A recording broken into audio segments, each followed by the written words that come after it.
Hi guys, welcome to another review. My last pick here. We're in October, so got to get some Halloween films in there. We already Halloween did John 2. Carpenter's Halloween, the first review we ever did. So It's the first one we ever did. yeah, that's it. So we'll do Halloween 2 today. There, this one directed by Rick Rosenthal. Yep. It was released in 1981. Of course, Carpenter and Deborah Hill were heavily involved with the sequel. Yeah. They wrote it, produced, and Carpenter did the music again for part 2. And he was uncredited of filming a few scenes after in post production, more to like ramp up the gore factor a bit. And Rick Rosenthal, he also directed Resurrection later on. Terrible.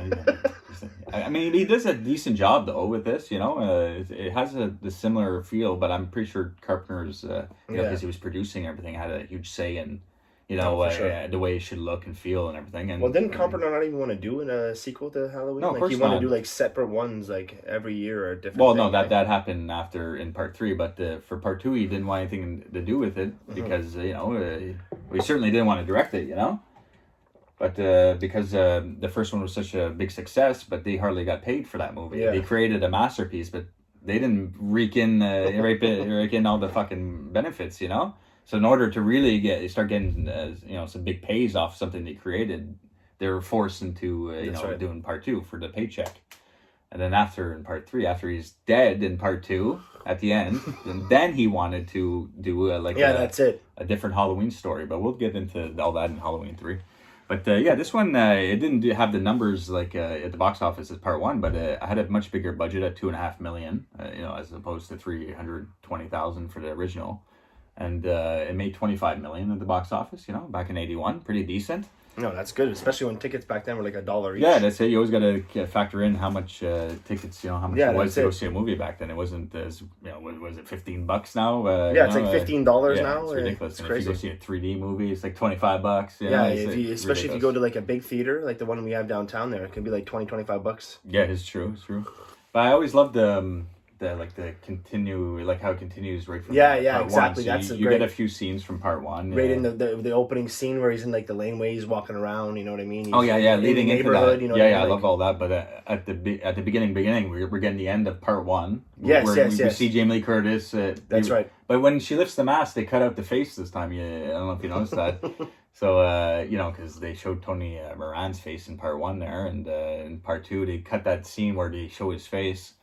And then you see Donald Pleasence shoot him, but you kind of see the outer, it's like the a different outside look. shot. Yeah, it's an exterior shot, and you hear the gunshots go off. You see Michael Myers backing up, on the balcony. That's right. But there's like some type of ramp that's leading right to the rail. It's not, like he walks up like perfectly right up to the railing. He should have, if he was being shot, he should have got like. The railing should have hit him around the legs, and then he would have flipped over. But for the stunt purpose, they had him walking up. But I mean, like, come on, Rick Rosenthal, like, shit. But I mean, also the music score too. It's Carpenter doing the music again. But it's a little different. It's a little different. Well, I mean, because there's lots of sections of the score. I know we always think of the do do do do do do do do as the main thing, and that sounds a bit different there. But all like just the subtle stuff, like da na now, now. All those simple little horror themes he has throughout those are pretty similar. It's just like the main theme it feels a little more fluty, like has that flute sound. And I like here that you see like it opens up. Yeah, the opening credit sequence is great again. Yeah, I know. You see like the skull there. Yeah, this time it's the pumpkin breaking instead of just the pumpkin. That's right. Like the original, this one actually opens up and you get like the skeleton face. I like it. It's a good little effect. It's a nice opening sequence. And then after that, you get the POV style right after this. Yeah, that's sequence. it. But I love when, because now we start in part 2, we see the little bit of part 1. And now we continue on, and Loomis comes running out the front door. I shot him 6 times! Well, yeah, but the neighbor comes out, and he's like, call the cops. He's like, I've been treated to death tonight, He's like, you don't know what death is. And then cue the credits.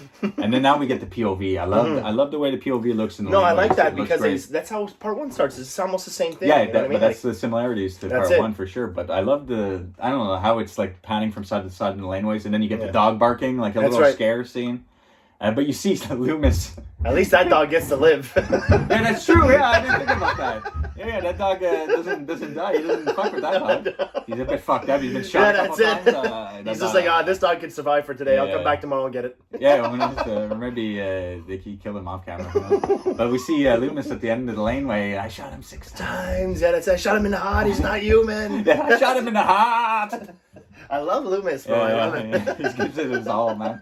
But yeah, that's because we get a little scenes with Sheriff Brackett at the beginning. That's right. He's not a main factor in this film whatsoever. I love the little Lee Brackett and Loomis scenes, like when they're in the car and they're talking. Yeah. Like, before you see Ben Tramer and all that's poor Ben. No, but because Sheriff Brackett's daughter died, Annie. That's died, right. and it's cool that they actually got her back for just a little scene of playing right. a dead body on a stretcher. You know, that's it. Although she couldn't even pull that scene off, you can tell she blinks. You know, when he puts her eyes closed, and then you can tell she blinks afterwards, like. Or what about the guy that takes over Lee Brackett, the blonde-haired guy? Yeah, the deputy. It's Annie. Yeah, it's Annie. He's like all like. Yeah, but we should explain the scene that happens because he goes off. You see Loomis, but we're still with Michael Myers in the laneway. That's and right. He goes and sees. You think it's Deborah Hill, like in the first one? No, I don't think it was like that. They had a much bigger budget. Didn't have to go extremely independent, like they did with Part 1. But yeah, and he goes to the Elrods there next door. I always love the look of this scene, though, man. Yeah. He's the husband's watching George A. Romero's Night of the Living Dead, and she's making a ham sandwich, and I like that. Like, he takes the knife and he didn't. He it's could, the point of view. He could have killed him, but he didn't. Strange. He just subtly just walks right in. You see him. I know. Takes the knife. I know, he just needs his weapon. Yeah, I know, it's such a... But I love the way it looks, because it's a point of view, when he grabs the knife and you see the ham and the blood hits the cutting board. But when he's backing out, you see like a far, shot, and you see him in the background. It's spooky. It's really well shot. It's very creepy. But then this is where Carpenter shot from here, where she screams because she touches the blood. That's right. And then you see Michael Myers come around the front lawn to the next door neighbor girl's house there, where she's on the phone with someone, and she comes out, Mrs. Elrod, you okay? Yeah. See, this was a film by Carpenter, and I'm not crazy about the scene, but I mean, if you didn't have this scene, the movie would have been like 6 minutes shorter. Which it's not a long movie; it's like an hour and a half. So he probably thought it was a bit too short too. Maybe that's another reason why he needed to film a couple more scare scenes or whatnot. But when I was a kid, I was petrified when he goes to the house and you see him come in the front door. Yes. And you're like, and he just pops up. But again, like now that I'm older, it's like, where the fuck was he hiding? Behind a plant? Yeah. That's it. He just jumps up like. Yeah, but I like when he sticks her. Like you see, like the his face or her face and the blood like spraying up. I mean, it's a good effect like that, but. Like where was she hiding? Like behind the couch? They could have set it up a little differently because she even like looks on that side of the room. Yeah. It's clear. Like where the fuck was he? And he jumps. He pops up. So like, where the fuck was he? He's hiding behind a potted plant. But it has to be something small that he's able to pop over it. Because it can't be a lazy boy chair, Because if he's behind that, he'd be like stumbling over. It wouldn't be a nice clean jump. I didn't think I'd be like breaking the scene down so much. But you know what I'm saying. But remember in the Friday the 13th though, where he's like hiding in the corner and the lightning and he's just standing there? Yeah, part 7? Yeah. Maybe he was hiding in the corner and Myers. Yeah, it could have been. I mean, it's okay for what it is. But also, like, because it's Dick Warlock that plays Michael Myers in this one. And he's, he plays Kurt Russell's stunt double. I'm not sure nowadays, but throughout the 80s and 90s, Dick Warlock and Kurt Russell were... I know he's credited for The Thing and Big Trouble in Little China. Yeah, Dick Warlock and Kurt Russell are, good friends. But he ended up playing, Michael Myers. And it's funny because Lance Guest, the guy who plays Jimmy, he, the ambulance driver there who likes Jamie Lee Curtis, he went on the star in the last Starfighter. Yes. And that was directed by Nick Castle. Yeah. So I mean, like, it's just a bunch of it all comes back to Halloween. All these relationships, because Kurt Russell wasn't part of Halloween, but he has a relationship with Carpenter, and they worked on the Thing was after Halloween 2. So I don't know, man. All these people intertwining, I guess they're all working together. For sure. But this scene though, before he walks into that girl's house, I don't like how Michael Myers is walking. You could tell it's a different actor. I don't know. There's something with his shoes And also, too. too, I don't know. I never, me personally, I never liked the fact where you could see his eyes. Yeah, they showed it a little much. Yeah, in Halloween 1, it it has was to dark. be black. It has to be that. No, yeah. I don't give a fuck. I mean, you can light a movie any way you want. That's right. Just make sure those eyes aren't showing, guy. Like that's it. If you want to make an effective Halloween film, anyways. Like in part 1. But it's not terrible. No, it's not. It's not. But in the other ones, I mean, like you look at H2O, it's fucking. You see his cheekbone and everything. It's like, God, what is this? No, yeah, exactly. But in part 1, like I liked it was very scary. It was dark. Yeah, you didn't know you it was. See the eyes you didn't know all. it was a presence. They even had him named as a shape. Here, they made him look more real, more human. Yeah, it was more human. But I mean, again, like you had to give more backstory too. And absolutely. Carpenter, like he just wanted the paycheck basically. So the brother and sister tie in later on and all that shit. Of course.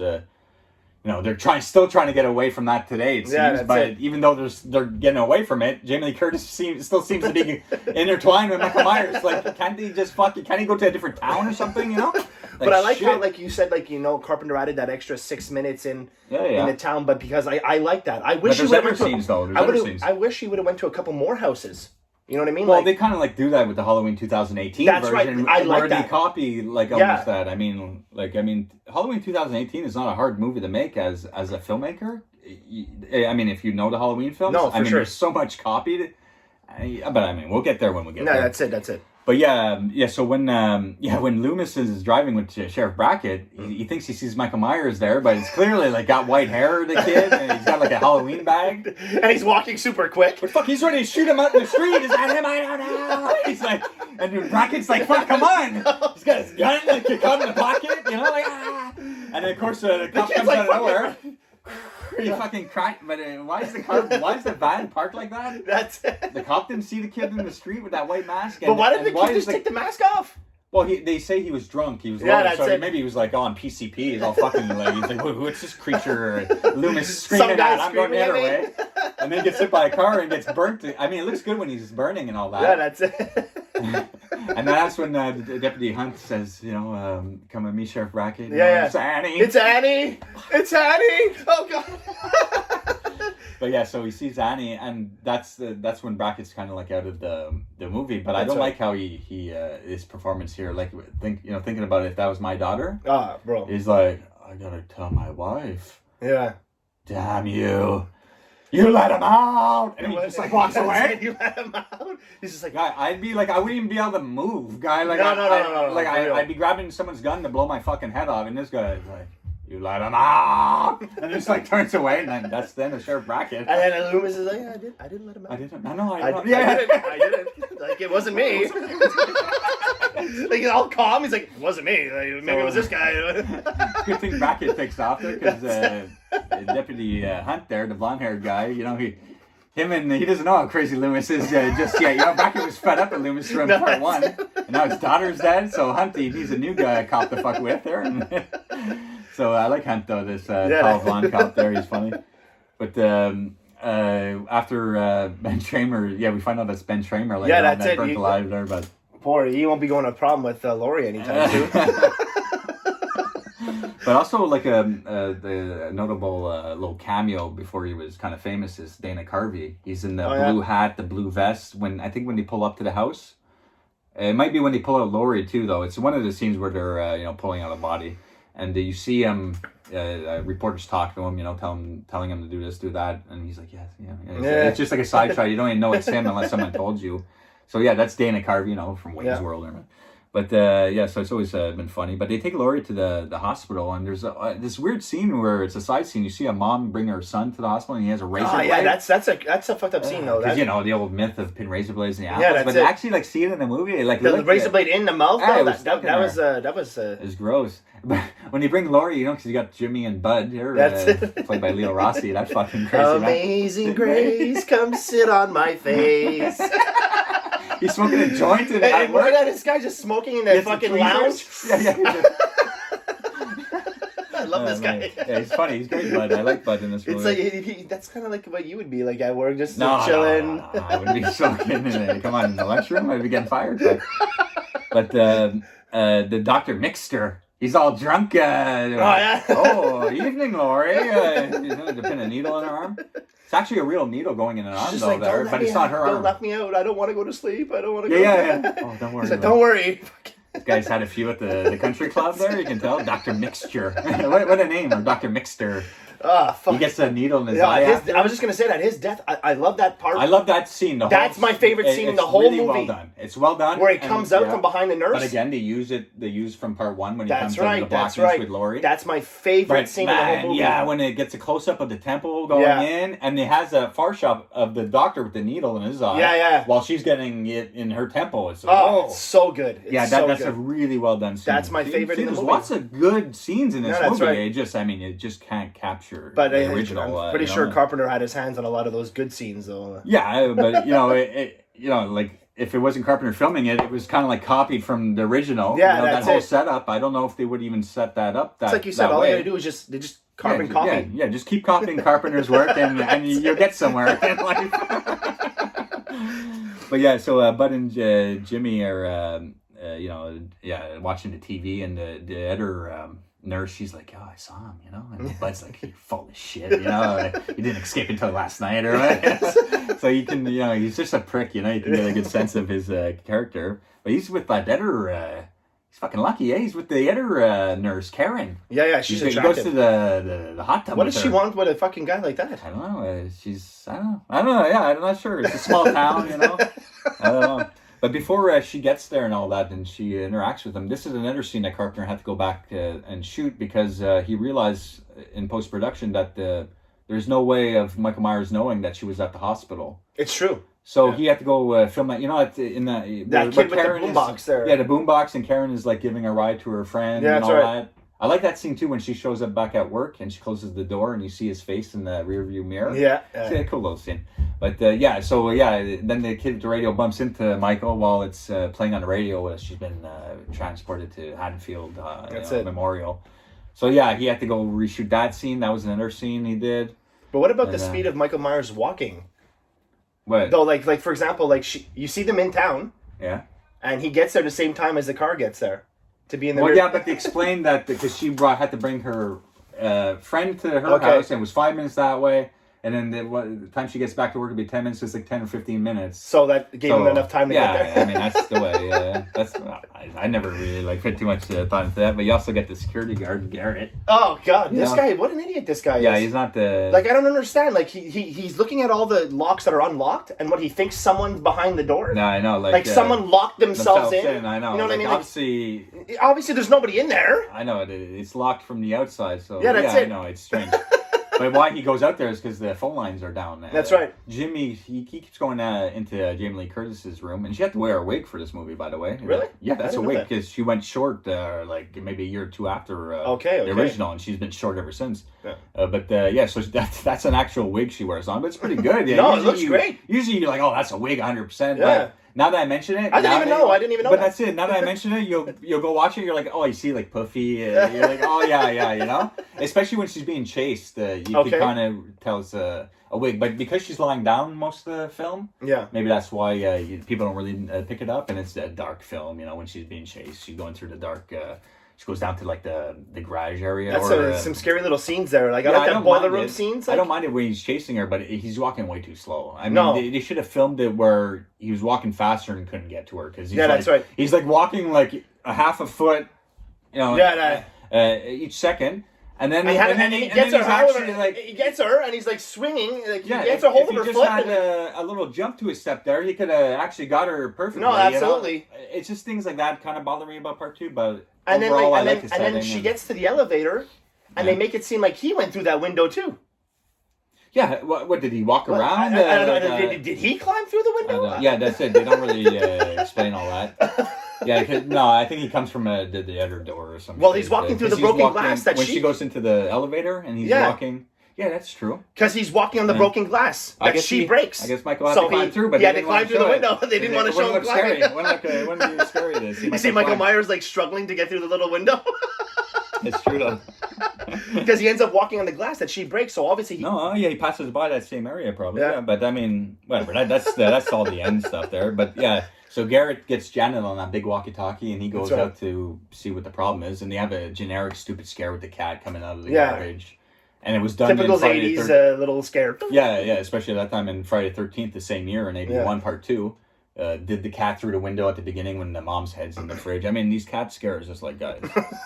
I mean, like, I can't believe, like, that's what you come up with, you know? Like, come on, man, like, a cat scare? I can't do that in my movies. I would not be able to do that type of stuff. No, for sure. But, much more creative in our movies. Yeah, and then we get the, more suspense leading up into the spots where you're talking about. Yeah, that's right. It could be a well-done scene, but again, I get taken out of it because, like, why is he pinned so much emphasis on there's someone probably behind this door, although the lock is attached. Yeah, that's right. And there's no way that person can close the door and lock himself in. That's right. But he's like flipping each lock. He's like really scared and he's opening it up like this. Like the first one he's scared, boxes up. The second one though, like he's getting all cocky with it. He's like flipping in and he's putting a flashlight in each hand like he's a big tough shot. Like what the fuck is going on? I'm happy you got a hammer in the face. And then boom. I mean it's a good effect though. It's like, it makes me cringe when the hammer hits and the noise. Ding, and she's like, Mr. Janet, Mr. Garrett. Yeah, that's it, Mr. Garrett. She fucking leaves the walkie-talkie there, takes off. So, Michael's roaming the halls here. I like these scenes, too. You see point of view of him going down the stairs. He's by the area where the babies are and all that. Yeah. He's watching the two nurses, I mean, these scenes are they're kind of like scary. Like, it's nice. I like that where like you see him through like the little TV screen monitor. Like you see him every now and then. Yeah, you see him when he's coming to the hospital. You just see the white mask. That's it. Yeah, I like that. Yeah, it's a good movie there. But then when you go to the dentist there to see the burnt body from the kid, they realize it's a 17 or 18-year-old kid. And he's like, Michael was 21. Yeah. So it can't be him. And so Michael Myers, Michael Myers. Poor Ben Tramer. Ben Tramer is dead because of Loomis. And no one cares. No one's going to notify this kid's family. They go to the Myers house. All these people are shooting boxes. That's it. And Loomis shows up with Hunt there, the Deputy Hunt. He's like, they're a tribe. One of theirs was butchered. So wake. He's talking about the town community going after Myers because he killed some of their friends or whatever. But no one's going after Loomis for killing Tramer. Well, that's where you find it. No one knows. That's it. But, he gets away scot-free with murder. Well, it's actually the cop that hit the kid into the car. But if the Loomis wasn't freaking out, ready to, but who knows? Maybe Loomis would have started firing at the kid if he didn't get hit. But we find out these two kids come up to the deputy and Loomis, and they're like, Ben Tramer, we're worried he didn't come home, and he had a lot to drink, and he was wearing a stupid Halloween mask, and he's about 17 or 18. So Loomis is like, well, let's check his dental records. And like shoots a cigarette on the ground or some shit. You're fucking. He's like, fucking shit! I killed this guy. I'm the reason why this poor Tramer's dead. He's worse than Myers at this point, for fuck's sakes. No, this makes me laugh so hard. No, for real. Still to this day, Loomis killed Ben Tramer. It's his fucking fault. He really is his fault, for real. Yeah, anyway, so, there's that, and all that. Now we get back at the hospital, and Bud plays a prank on Karen, where he's buzzing. He needs her help. Yeah. And he pulls her, starts making out with her, and she's like, I can use these on you. He says these little snippers. And meet me down at the hot tub there. That's cool. They have this little hot tub. I don't know if it's some therapy area. Yeah, it's a therapeutic bath. It's a therapeutic bath. Oh my goodness! She shows her boobs there and everything. Yeah, that's it. It's a nice little scene. And Leo Rossi, he goes out and he gets fucking. It's getting hot in here. Fuck yeah. Oh, fuck. Anyways, he gets strangled in the back there. But yeah, this death was a really good death scene. Where he drowns her. But he's getting a little feel first though. He puts his hand down her shoulder. That's it. And she's like kissing on his dirty fingers. She's like, come on, bud. She's like biting his thumb. Come on, bud. Who knows where those fingers have been? They've killed several people. Full of music's good though. And when he's pulling her out, and her face is like coming. It's wearing down even more. And one thing, like I'm not a filmmaker by any stretch of the means, and I'm not like gonna mock the film in any way. But if it was me doing it, I would have made his hand burn a bit too. His hand's in the water with the face. His face is getting all burnt up, and his hand's perfectly normal. Yeah, that's true. But you know what I mean? Like he burns up pretty good at the end, though. And his hands have been burnt ever since. He gets a little crispy after, for sure. That's it. Yeah. Okay. So, so there's two more dead in the hospital. And around this time, Jamie Lee Curtis has a dream sequence of like the young Michael Myers, though. Yeah. And like sitting in the hospital, and I think he's cutting his wrist. There's blood like dripping, and she's like a little girl like walking in the room. It's a real like freaky type of dream sequence there, and so yeah. I don't think you know at this point that they're brother and sister until like Nancy Stevens, the nurse. That's right. From part 1. Meets up with Loomis because they get called into a school where Sam Hain is written on the thing. That's right. It's like the day of the dead. It's a Celtic thing for like Halloween. Yeah. He goes off and explains it to the woman, Nancy Stevens, in the car. And the knife is in the thing. Yeah. It's the same knife that he steals from the house, I think. It looks the same. Yeah, it might be, the serrated knife. Yeah, it could be. So, that's there. But when he's in the cop car, because the governor needs to see him or whatever. Well, they don't want it. They don't want the Dr. Loomis's his affiliation with Haddonfield Penitentiary or whatever it is there. They don't want them to have any affiliation with Michael Myers killing people, so they want to pull him off the case kind of thing. Oh, okay, yeah. And that's why he's just like, you got to come with me now. Like, but when she's in the car, she's like, "There's a secret file." He's like, "What file? I've seen it all." He's like, "No, he's been my patient for 15 years. I know everything." What file? Woman, what are you talking about? No, there's a secret file. Michael is Jamie Lee's brother. You know, that's it.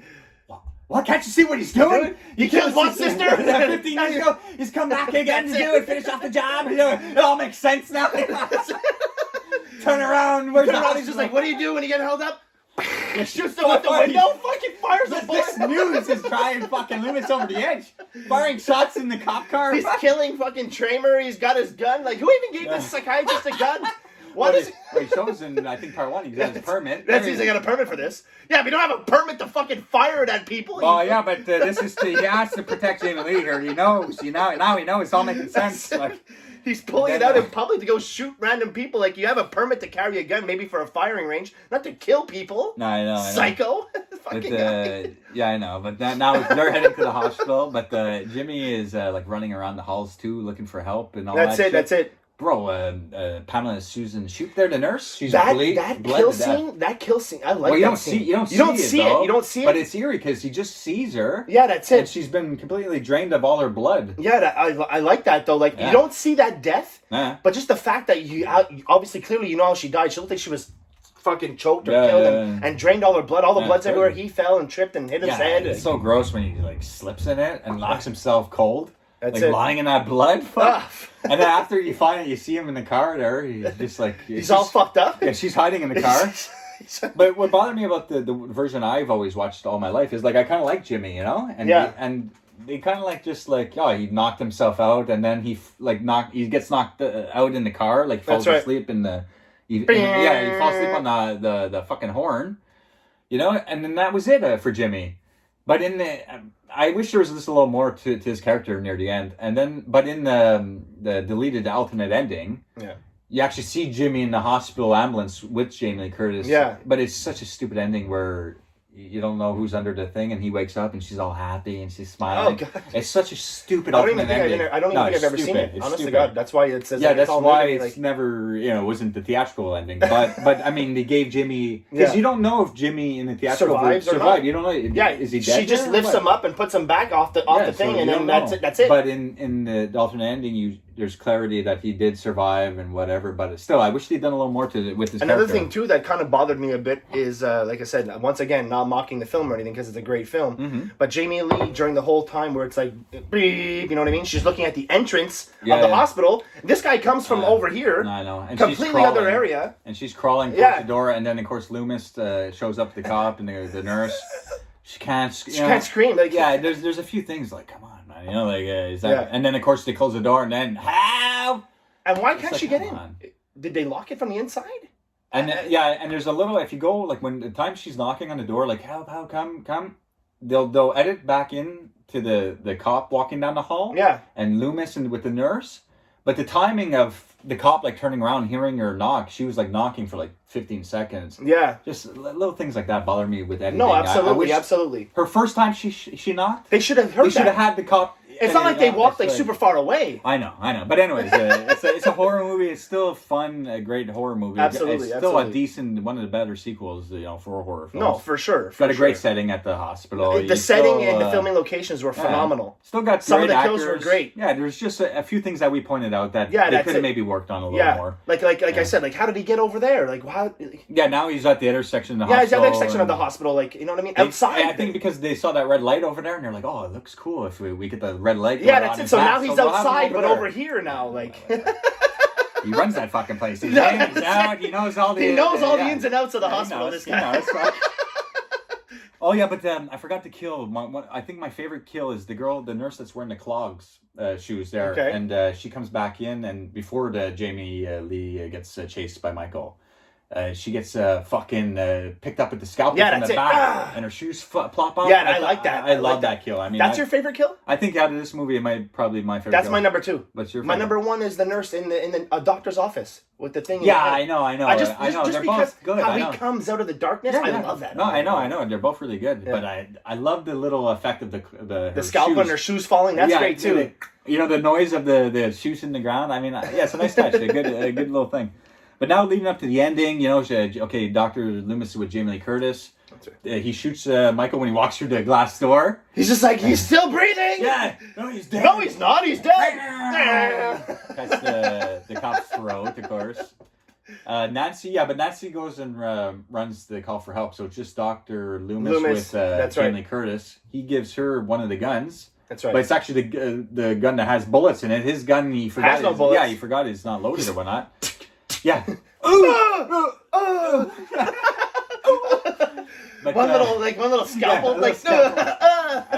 And if I was to face Michael Myers in any situation, it'd be with him with the scalpel, because in every other movie he's got fucking big butcher knives. Yeah, you're not surviving, but a little scalpel you might survive, And you see, like, Loomis is able to finish the job, but she gets him twice in the eyes. I love it.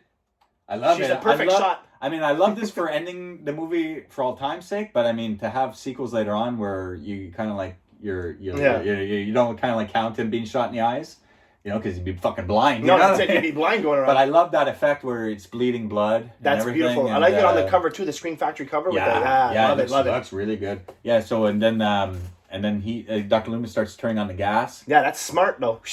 He's like, I never really liked that though. It goes on for a little too long because he should be able to move a little quicker again to get where he needs to. No, but he's also swinging at Lori. Yeah. But she never moved. I mean, why is he swinging up here? Like, he got shot in the eye. He should have been like... Again, you get shot in the fucking brain twice. It may affect your thinking or whatever. So we'll give that part a pass. But I like when he tells so now he's been shot like 14 times. Well, it's not as bad as what we get to in part 10. He's been 25,000 times. They finish off the job in part 2. It's supposed to be over. That's it. So it's not this generic ending where he's still alive. No, Carpenter he again filmed the ending when you get the last shot of the face burning. That's it. That was Carpenter that filmed that last shot to put end to it. You see the body burning. There's nothing left. Ashes only. But yeah, I like that scene. He even kills off Loomis too. That's it. Supposed to be. Loomis is supposed to be die right there. Yeah. But of course he comes back. It's great. It's like Phantom of the Opera when he comes back. I mean, he's more important, in my opinion. He's more important to Halloween than Jamie Lee Curtis is. 100%. And I totally agree. And when he died after part 6, they brought Jamie Lee back for H2O to try to respawn the franchise again and everything. But I mean. It's like you said, Michael Myers been shot like 25,000 times, all to die by Busta Rhymes' sidekick. Oh yeah, we're gonna get to those ones, so it's just I'm not gonna have too many fun things to say. No, definitely not. We're not gonna have anything good to say about that piece of shit. But yeah, so when he Loomis blows him up there, it's a good effect there where she's running down the hall. I would have honestly left it at that. That would have been the end. Yeah, no. Well, and when we start reviewing Halloween 3, because it's been a long review, I'll start getting into why Carpenter, what he wanted to do, and what the plans were for the franchise. Because Michael Myers was dead in '81. There was no huge horror sequels that had sequel after sequel. I mean, huge horror franchises that had sequel after sequel at that point. The only movie maybe franchises like the Bonds that had a lot of different stories off popular novels. But I mean, to have a horror movie. And it'd be like, after part 2, we're going to do part 3, part 4 back in '81. No one was thinking that, really. Maybe Jason later on. And well, they had part 2 come out in 81, but you know, it wasn't set in stone to have 8 fucking sequels for a franchise. So he was ending it, and then for his idea for the Halloween franchise after, I thought was brilliant, but people just wanted Michael Myers, so it didn't take.